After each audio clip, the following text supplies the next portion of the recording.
have just come out of a preview screening of a Minecraft movie and wanted to give you my thoughts on it.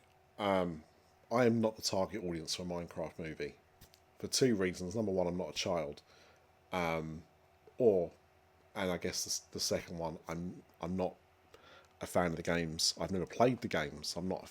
It's not that I'm not a fan. I've never kind of got into Minecraft. So I'm not the target audience. I'll say it off the bat. But I've seen the trailer a lot.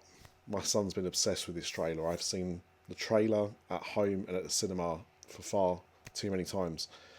And, I was interested to see how the finished product was because when I saw the first trailer for a Minecraft movie, I did think it looked terrible. But the more I kind of watched it, I thought it could be like fun. And so I thought, despite the fact I don't know anything about the games, let's give it a go. Let's treat it on its merits. Let's not judge a film by its trailer. Let's judge it by the final product. And I can tell you that I thought this was a pretty bad movie. I was actually really surprised at how disappointed I was at the end of this film. It starts off quite well, and in fact, the first 20, 30 minutes or so, I was actually enjoying myself, and I thought, you know what, maybe I was wrong. Maybe this is better than I expected it to be. And then it then spends the majority of the film in the actual virtual world, the Minecraft world of what the film is based on, and that's really where it kind of falls apart. Number one, Jack Black has to sing, and I've soured on him because of what happened with Tenacious D. So that kind of irked me a little bit, but the songs weren't particularly good and they weren't particularly funny. That was the thing. So that was immediately disappointing. The thing that I was shocked by the most, and the thing that disappointed me the most, was actually the female characters in this film. You've got Emma Myers and you've got Danielle Brooks, talented actors in their own right, and in this film, they are completely disregarded for Jason Momoa, who gets top billing in this, by the way, despite the fact that Jack Black is the lead character of Steve. They are completely sidetracked.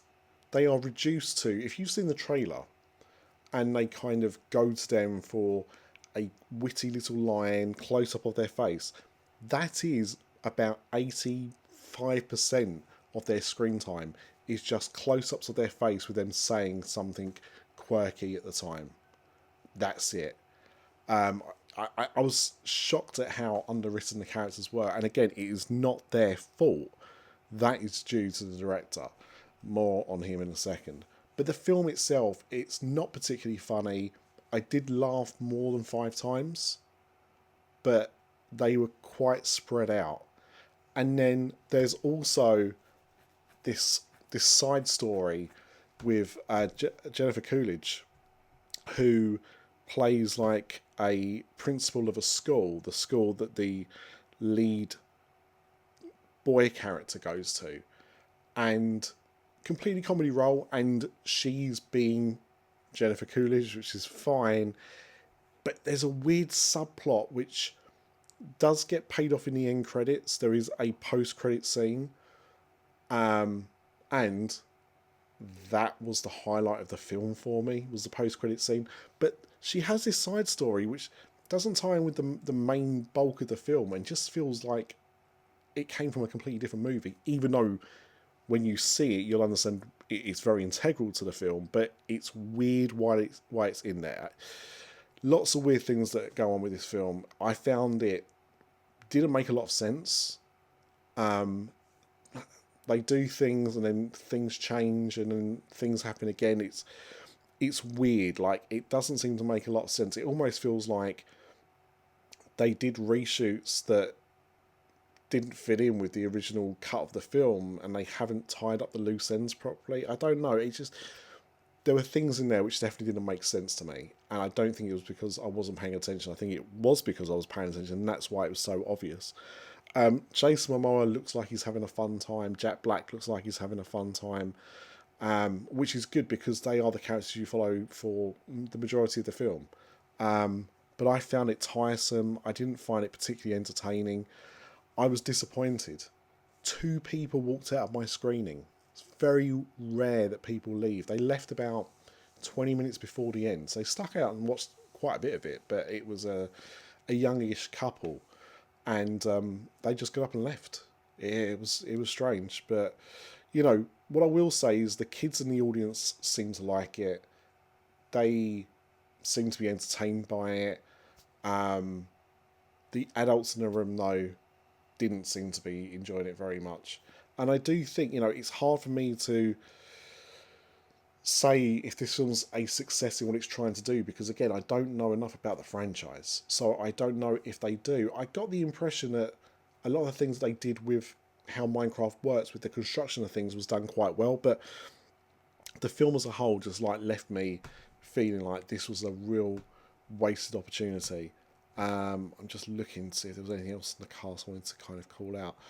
Not really. The main thing for me was the disappointment with the women in the film, and the fact that they got so little to do in a film that's, an hour and 40 minutes or so. It was just very disappointing and jarring. Like, once I noticed it, I couldn't stop thinking about it.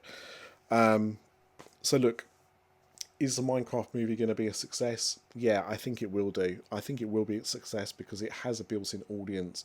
They have been promoting the hell out of it, but for me, it's an absolute bust. I wouldn't recommend seeing it unless you're like a big fan of the franchise, and then even then, I don't know if they do the job properly to represent the game series. But I would give it a 1 out of 4 stars. I almost gave it a 1.5 out of 4 stars, but I just disappointing. I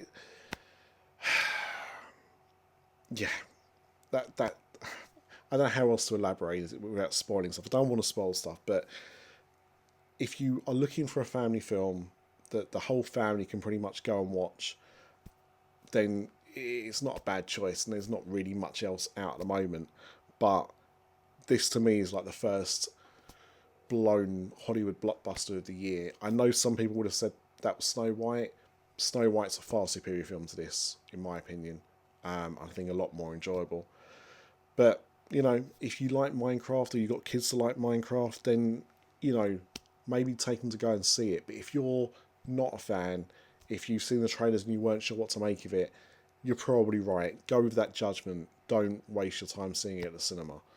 1 out of 4. That's just my opinion. I don't know what the critics are saying at the moment because it opens tomorrow, and I've not been looking at any reviews, so I could be way off the mark here. But it's just, I think it is. That's what I was going to say. Jared Hess is the director. He's obviously most famous for Napoleon Dynamite. That was his big breakthrough film, and that was the film that has had the most kind of like cult success. He also directed films like Nacho Libre, and when I thought about it afterwards, I thought, actually, you know what? I didn't think Napoleon Dynamite was great. I thought it was good, but I thought it was kind of like a bit overhyped. Nacho Libre was a film that I was really looking forward to, and I bought it on DVD because I didn't get to see it at the cinema, and I watched it once after it came out, and that was it.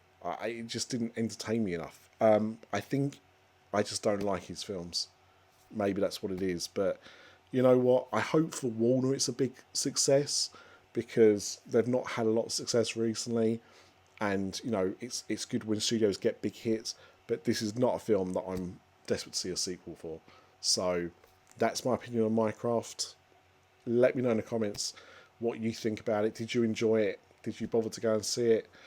And until next time, remember that Flynn lives.